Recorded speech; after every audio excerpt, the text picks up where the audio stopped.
Good to see all of you. See quite a few green. That's good. Because I am wearing my Pinch Charming socks today. Yes, they do say Pinch Charming. See right there, Pinch Charming. So You're going to be Snoopy today too, aren't you? yeah, I am. I'm Snoopy today too. Some of us don't like being Snoopy. No, well, I'm gonna be Snoopy nonetheless. It's good to see all of you here this morning. Glad that we can be together. You know, it's fascinating that a lot of different cultures all across the world have many, many different ideas about what happens when we die. Some believe that we just become part of the universe. Some believe that maybe we go into another life and I don't know. Tammy's trying to tell me I'm out of something, I don't know. But anyway, some believe that we go into another life, which is pretty much like this one. A lot of different strange ideas. Of course, this being, St. Patrick's Day, a lot of us maybe you're familiar with Darby O'Gill and the Little People, the old Disney movie. Well, the Irish, they believe that there's this banshee that comes to announce or forewarn the death of somebody. Presumably so they can get ready in the last moments to pass on. And, the banshee comes and she's combing her hair and screaming, and I'm like, I don't really understand it. That doesn't make sense to me, but nonetheless, that's their idea. And they believe that the Coach de Boer comes along and picks you up and takes you into the afterlife. Folks, that's just strange. The Egyptians and the ancient Chinese believed that when you went into the afterlife, you had to take stuff with you because, after all, you're going there and you've never been there before, so you take your stuff with you. That's why they buried their kings with all kinds of stuff. Some cultures even believe that the kings, since they were going there, they would need their wives and their advisors and all the people who were close to them, so they would kill all the people who were close to the king so that they could go to the afterlife with them. I don't know about y'all, but that doesn't sound very good to me. But the reality of the situation is, it's a lot less complicated than that, and a lot better. We're going to look this morning, in just a moment, at Luke chapter 16. I appreciate Aaron reading that for us.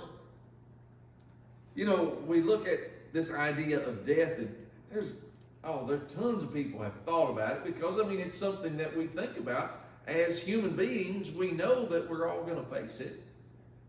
This person says, since death is certain and the time of death is uncertain, what is the most important thing? Pretty good question. Now, I don't know the philosophy or the beliefs of the person who said this Pierre, I don't even know how to say their last name, Chadroin or something like that. I don't know, it's some Frenchy, I don't speak French. Don't do very good with that one at all. But nonetheless, we know that we are going to die. One of the things I find fascinating in the genealogies, particularly in Genesis, it talks about so-and-so was born, they lived a certain number of years, they begat sons and daughters, they had this one, that one, this one, and then they lived another 100 years, and then what happens? And he died. Over and over and over. And he died. And he died. And he died. The only one that didn't get an and he died was Enoch. And it said, in his case, and he was not, for God took him. Otherwise, he would have gotten the same thing. And he died. The Bible tells us, as the body without the spirit is dead, so faith without works is dead also. When our spirit leaves, the body is dead. Psalm 146, he says, his spirit departs. He returns to his earth. In that very day, his plans perish. And there he's talking about the kings. The kings may have plans, but they stop. Our friend Roy, who recently passed, he had a project going. He was having a gentleman restore a 1957 Chevy for him that he had bought last year. I assume that has now ceased. His wife's not going to care about it. Daughter's not going to care about it. And he's gone. His plan stopped. Ecclesiastes says, for the living know that they will die. We all know that. Hebrews 9:27 is appointed man wants to die, and after this the judgment. Death is certain. And life is brief. Some say it's just an intermission between birth and death. Enjoy it. It's short. James says, and what is your life? It is even a vapor that appears for a little time and then vanishes away. Ecclesiastes, Solomon says, for who knows what is good for a man in life? All the days of his life are in vain, which he passes like a shadow. Who can tell a man what will happen after him under the sun? He says it's like a vapor, it's like a shadow, it's temporary. You know, sometimes we look at, and if you've ever interviewed someone who has lived to be 100 years old, or very, very close, if you talk to them, what are they going to tell you? They're going to say, oh, it just seems like yesterday I was running and playing in the backyard. It seems like yesterday I was having my first child. It seems like yesterday I got married. It seems like yesterday. Why? Because even if you live 100+ years, life is short. And death is certain. So what's next? Well, when you look in the Old Testament, we get some insight into what happens after we die. In the Old Testament, the Jews, they had the idea that they had a concept called Sheol. Sheol was the place of the dead. Sometimes in our Bibles, it's translated the grave. You know, so-and-so descended into Sheol. They died, they were buried, and into Sheol, into the grave. It was a place of disembodied souls. Ecclesiastes chapter 12 and verse 7, it says that the body returns to the dust and the spirit goes back to God who gave it. It goes away. The Old Testament writers, Isaiah 57, 1 and 2 says, the righteous is taken away from evil. He shall enter into peace. So they did have the idea that there's something more. Now, some writers, they would talk about, you know, he went to sleep with his fathers, or he was buried with his fathers and went to his fathers. Now, they understood, even though he was dead, and in our mindset here on earth, they appear to be sleeping, and we look at that body, and it looks to us like they're sleeping. In reality, that is just a body. The person is gone, right?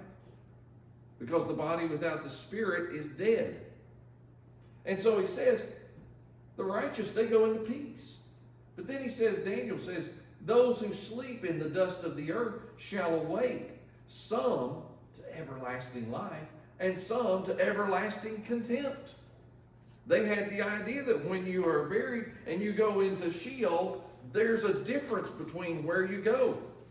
They're like, well, some have peace and a good time, and others it's not so good. What's the difference? Well, if you look, the difference is the righteousness. Here he says the righteous is taken away from the evil. They're going to enter into peace. The unrighteous, those are the ones who go into everlasting contempt.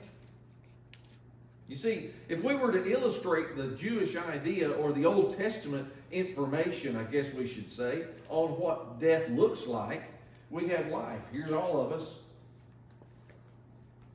And by the way, Ty, when you said something, I think you said, if you're here today, gave me a little chuckle. I appreciate that. If you're here today. If you're here today, this is your spot right now, right? This is our spot. We're in life. But one day, we're all going to go here. We're going to pass.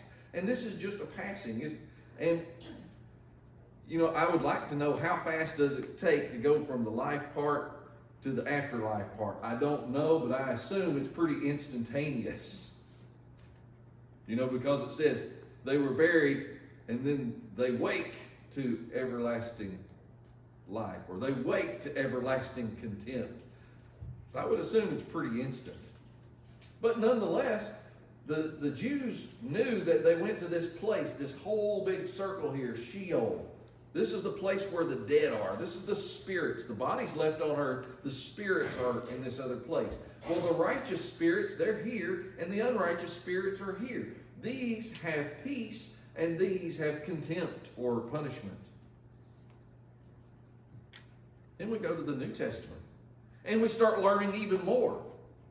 In Luke chapter 16, we read about Jesus here talking about the rich man and Lazarus. Now, there's some debate on rich man and Lazarus, whether this is, whether this is a parable. I tend to fall on the idea that it is not a parable. And let me explain why. Now, I'm not gonna get upset if you believe it's a parable. If you believe it's a parable, fine. But I'll explain to you why I don't believe it is. When you look at parables, and you can look throughout the Gospels when Jesus gave a parable, he would talk about, maybe the man who, had barns, right?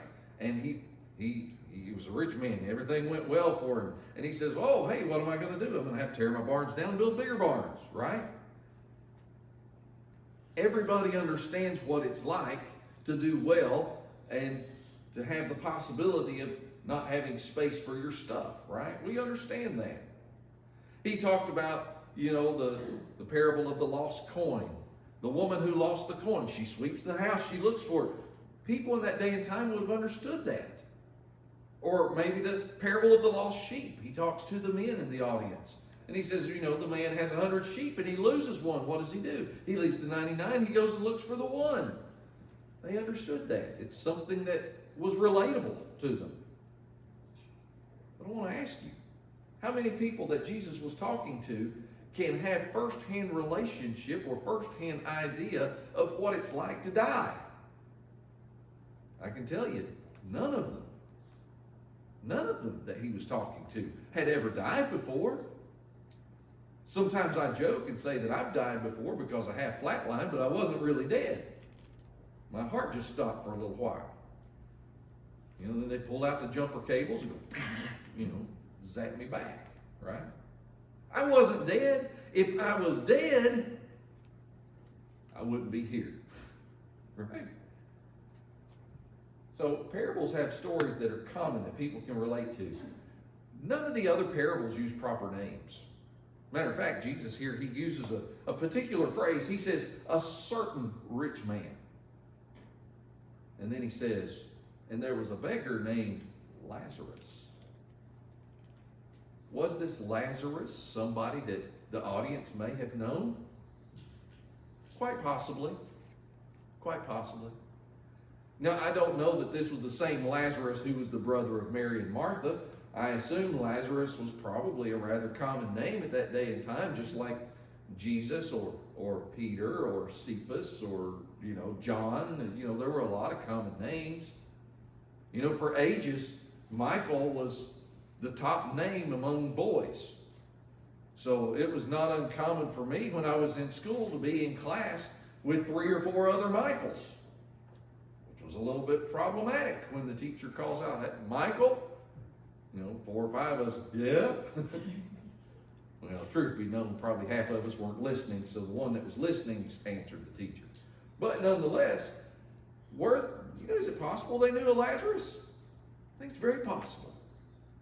To me, this just doesn't fit the sense of a parable. But even if it is a parable is something that does actually happen. When the sower goes out to sow and they sow the seed, does the seed fall on this kind of soil, that kind of soil? Yes, it happens. Does it yield fruit? Yes, it happens. So even if it is a parable, what Jesus is talking about here in Luke chapter 16 is real. It happens. And incidentally, it matches with what we have looked at from the Old Testament. Now, here in this passage, we find this word Greek, this Hades word. In the King James, which Aaron read from a little while ago, it says that the rich man, It says that he opened his eyes and he was where? It says that he was in hell. But the truth be known, in verse 23 it says, and being in torments in Hades, he lifted up his eyes and saw Abraham far off. This Greek word Hades, this is just like Sheol. It's just a different language. It talks about the realm of the dead. This is where the spirits go when the bodies stay behind. So he's talking about being in Hades. Well, when we look at this passage, and let's go there for just a moment. We're not going to reread everything, but we're going to notice some of these things. It says, so it was that the beggar died and was carried by the angels to Abraham's bosom. The rich man died and he was also buried. And I think it's interesting that Jesus uses this terminology. He says that the poor man, this Lazarus, it says that he was carried by the angels to Abraham's bosom. He had, if you will, a procession into the afterlife. A procession into Hadean realm. He was comforted, verse 25. When you go down through there and you read about the situation here, it says, but Abraham says, son, remember that in your life you received your good things, and likewise Lazarus evil things. But now he is comforted and you are tormented. Verse 25 there, he's comforted. This matches with what Isaiah said in Isaiah 57:2. He shall enter into peace. He's comforted. Revelation 14 and verse 13, the Bible says, blessed are the dead who die in the Lord from now on. Yes, says the Spirit, that they may enter the rest from their labors and their works follow them.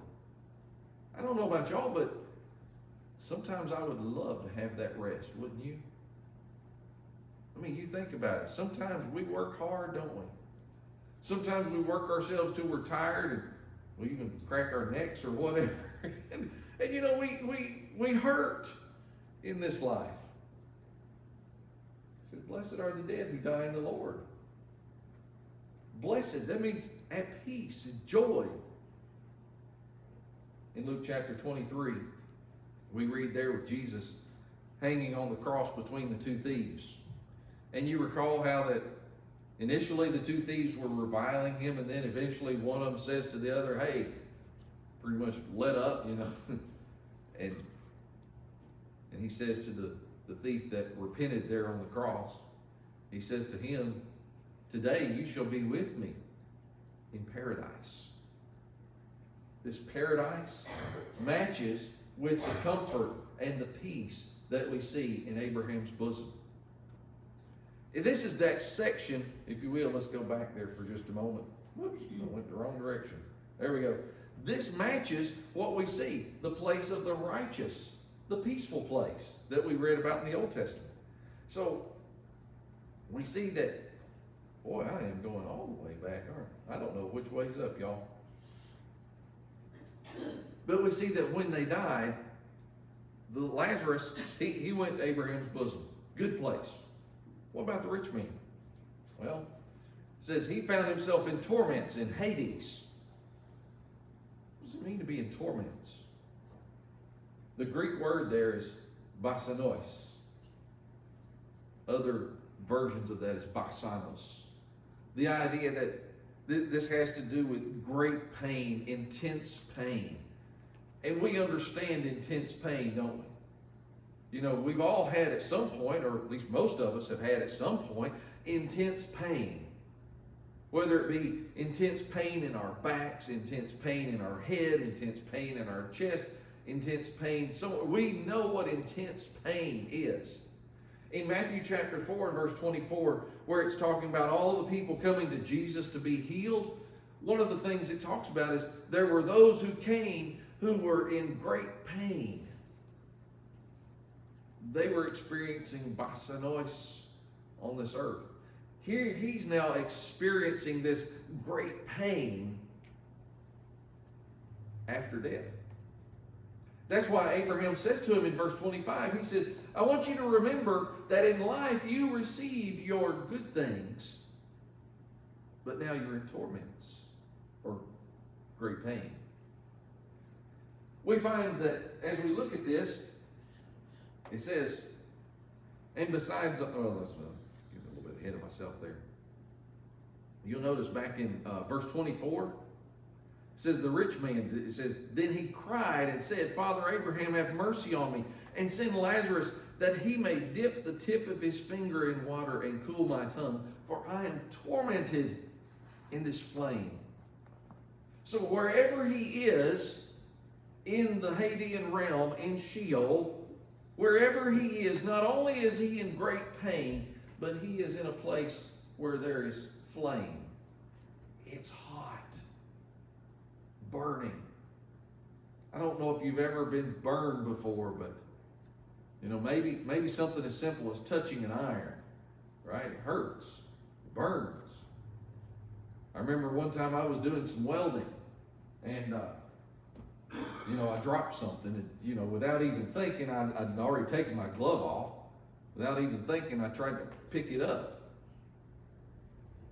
My skin sizzled like a steak. It burned. It hurt. He's in a place of flame. Verse 25 says he's in a place of suffering. He's in a place that's not good. But yet he's in a place where, according to Jesus, he can see across to the other side, because he recounts a conversation that he has with Abraham, which also kind of gives us some sense that Abraham has a position of honor there in Sheol, right? But he says to Abraham, Abraham, please help me. He says, no, I can't do anything for you. He says, there's this great chasm between us. Matter of fact, the Greek, and I think it's fascinating when you look at Greek languages, or the Greek language, and it says there is a mega chasma. So it's not just a chasm, it's a mega chasm. And we know what mega means, right? It's not just a ditch, it's a mega ditch. It's not just a canyon, it's the mega canyon. I think we need to rename the Grand Canyon to the Mega Canyon. First time I ever saw the Grand Canyon, I thought, wow, I'm looking at one of the largest ditches in the world. It was ginormous. And you could see way across. When I was there the first time, I was looking way across. And I could see a storm system way over on the other side of the canyon. You could see it was raining over there, but not where I was. The sun was shining. That was a mega chasm. And it says here that there is this great chasm fixed between. Abraham says that this is between his place, Abraham's bosom, and torments. There's this great chasm there between. He says it's fixed. The Greek indicates this idea of being immovable and impassable. It is solid. There's no way you can get over that. Evel Knievel, he can't even jump across that one. No chance. But we also find that because of this great chasm, it creates here for the rich man a sense of hopelessness. You see, because when you look in the text, before the rich man understands the gravity of his situation, before he understands this idea of the chasm, you recall at one point he says, send Lazarus that he can dip the tip of his finger in water and cool my tongue. In other words, can you just send Lazarus over here? Abraham says, I can't send Lazarus. He says, there's a big gulf between us. I can't send Lazarus. No one who wants to go from there to here or here to there can do it. It's impossible. And then notice what happens. He says in verse 27, then I beg you therefore that you would send him to my father's house. For I have 5 brothers, that he may testify to them, lest they also come to this place of torment. At this point, when the rich man realizes the hopelessness of his situation, he says, Okay, you can't send Lazarus to me. I can't have a little tip of water to help me out here. How about you send Lazarus to my family? Because I have 5 brothers. I don't want them to come here.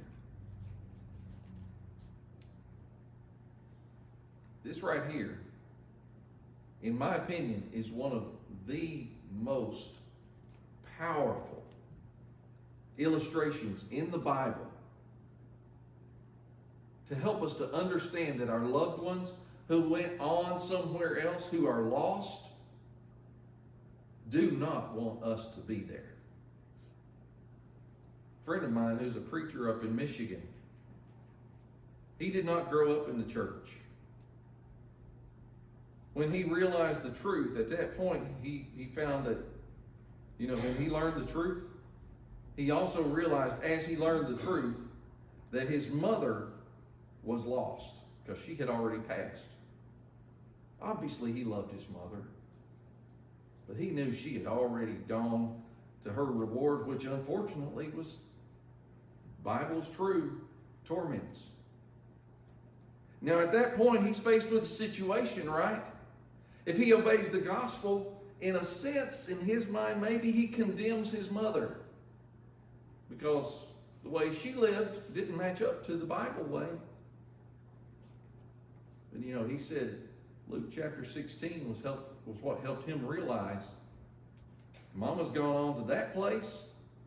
She don't want me to go there. I'm going to obey the gospel. You see, the rich man, as he's here in this Hadean realm, he's in this place of hopelessness. So as it stands, what we have here is we have the body dies, Ecclesiastes 12:7. The spirit goes to either paradise, where Jesus, Lazarus, and the thief were, or they go to torments, where a rich man and the second thief would have been. There's a great gulf fixed in between. This is the information that we have so far. Hades, Sheol, same place. It's this area right in here. This is the information we have so far. But there's more to the story. There's more to come. Because there's the last day. On the last day, the Bible tells us that it is going to be unexpected and unpredictable. 1 Thessalonians 5:2, 2 Peter 3 and verse 10. We find there that the last day is going to come as a thief in the night. Jesus said on that day, nobody knows. Not the angels in heaven. At that time, not Jesus. It says the Father only. Nobody else knows. And let me tell you, if God's going to keep a secret, He's going to keep a secret. He won't let you know until the day of. God keeps His promises, doesn't He? So it's going to be unexpected and unpredictable. And when it happens, the Bible tells us, according to 2 Peter chapter 3, verse 7 through 13, that the earth and all the works that are therein will be burned up. Paul talks about this idea of the trumpet sounding. He mentions it in 1 Thessalonians chapter 4, 1 Corinthians 15. We find there in those discussions of the resurrection that the trumpet is going to sound and the dead are going to be raised. Now, if you'd like for me to put it out in an exact timeline, it's a little fuzzy. I don't know. I've tried, I've worked it out in my mind what I think it would be like. It's a little fuzzy to me. But I do know that the Bible tells me these things are going to happen. Now, seeing as it's the last day, and this is something that is orchestrated by God, and God is not confined by time or space, there's a very good likelihood all of this could happen at the very same time. And I won't be saying, well, okay, the trumpet sounded, now the dead are going to raise, now the earth is going to be burned. It could be, boom, there it is. I don't know. I just know it's going to happen. The Bible tells us that. But He also tells us that on this last day, when all these other calamitous things happen, when all these other amazing things happen, He says, there's going to be a judgment. Jesus talks about this in Matthew chapter 25, verses 31 through 46. Because on that day, God is going to judge the nations. It says all nations will be gathered before Him, Everyone, small and great, the big, everybody. The wealthy, the poor, the powerful, the not, the master, the slave. Everyone will be gathered before God. It says, and he will separate them as a shepherd divides his sheep from the goats. It says, to the sheep he will say, enter ye into the Lord, into the joy of your Lord. To the goats, depart from me, I never knew you. Right? This is the phraseology that we find recorded for us. Now, on this last day, all these things happen. So now we get a fuller picture of what goes on. Because at this point in Luke chapter 16, here we are in Hades and Sheol. This is, if you will, a temporary afterlife. But then we have the judgment and a permanent situation. For then we find here that there are going to be those who go into heaven and those who go into hell. You see, in the Bible, there are several different words translated into King James as hell. Hades, which is this place. Gehenna, which is this place. Tartarus, which is this place. It's the idea that, and incidentally, Gehenna was named after the Valley of Hinnom. The Valley of Hinnom in Jerusalem was where they would take all their garbage and burn it. It was constantly on fire. There was constantly smoke rising. And if you can imagine, they're burning all their stuff, leftover food, leftover this, that, and the other. I mean, it would stink, right? It would stink all the time. The Bible describes this place of heaven as being a place of constant joy, constant rest, constant praise, constant being in the presence of God. But yet it describes hell as exactly the opposite. It describes as being removed from God, a place of darkness, a place of torments, a place of flame, a place where maggots don't die. It says, then the worm dies not. He's talking about maggots. A place of decay, a place of death, forever. You see, this is the fuller picture. And because of this, Peter asked this question in 2 Peter chapter 3.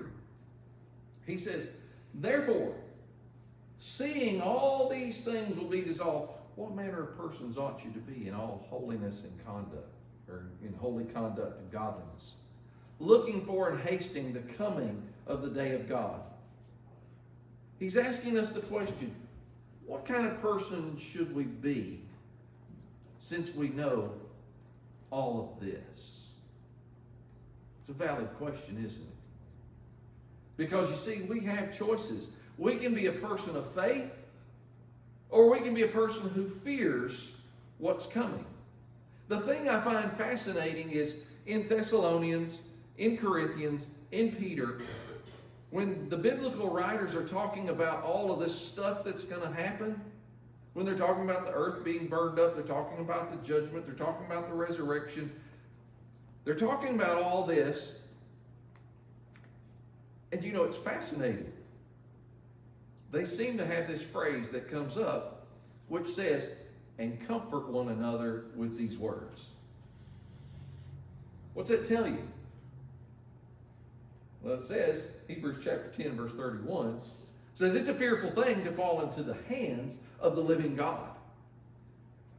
Now, in the context, he's talking about those who have sinned willfully. He says, you sin willfully, it's a fearful thing to fall in the hands of God. You better be afraid, right? But then you see Peter and Paul talk about these things that are going to happen, and they say, comfort one another with these words. See, Paul says in Titus chapter 1, he says, when the Lord Jesus was revealed from heaven with his mighty angels, in flaming fire taking vengeance on those who do not know God and have not obeyed the gospel of our Lord Jesus Christ, he says, these shall be punished with everlasting destruction from the presence of the Lord and from the glory of his power when he comes in that day to be glorified in his saints. We look at that and we're like, oh, I don't want to be on that side. We see those of us who are faithful, those of us who are righteous, comfort one another with these words. Because you think about it. If you're here, well, over here, because this body dies, so we're over here, we're in the living realm. If we know that our path looks like this, into paradise, resurrection, judgment, into heaven, if that's our path, comfort one another with these words. I want to hear that a lot. Tell me all the time. Remind me. Michael, if you're faithful, this is what happens. You get to go to heaven. But you know, by the same token, if we're not living right, we need to be reminded that there is a hell and that it is permanent because death seals it. You notice when the Bible portrays the judgment, it's not like he has to deliberate and make a decision and change his mind. He doesn't. God already knows right here the path that you will travel. He knows. And the sad thing is, once death happens, you know as well. You see, there in Luke chapter 16, when the Bible talks about what happened to the rich man and Lazarus, remember that it says, so in verse 22, so it was that the beggar died and was carried by the angels to Abraham's bosom. The rich man died also and was buried. And being in torments in Hades, he lifted up his eyes and saw Abraham afar off and Lazarus in his bosom. They both knew as soon as they died what their end is going to be. But I will tell you, you can know your end today, right now. You don't have to wait till you die to find out. Because the Bible tells us if we obey God, if we are baptized into Christ, if we live faithfully, there's no fear of death. Then we can truly say, as they said, comfort one another with these words. I remember when I was younger, before I obeyed the gospel, remember in a gospel meeting, and as a matter of fact, gospel meeting wherein I obeyed the gospel, I remember the preacher did a lesson on hell, and I'm going to tell you, I was terrified.